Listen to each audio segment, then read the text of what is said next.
Hello, this is Rachel from Start Driving School. Let's look at changing lanes and how to judge when to change safely. Our mirrors are always important, but they are so important when it comes to judging whether to change lanes or not. Throughout your drive, you should be regularly checking your mirrors, and this is to see who's behind you and to the side.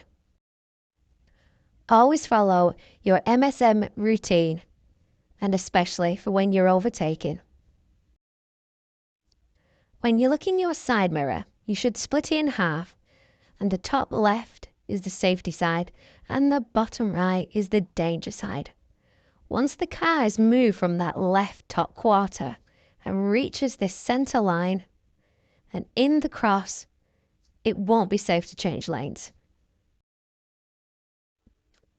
Observe the car in the top left of the mirror.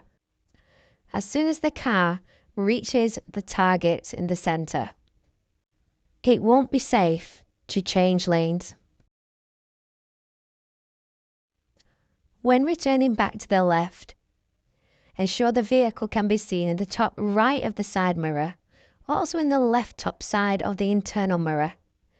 Then it will be safe for you to return back to the left-hand lane or the left side of the road. Thanks for watching Start Driving School.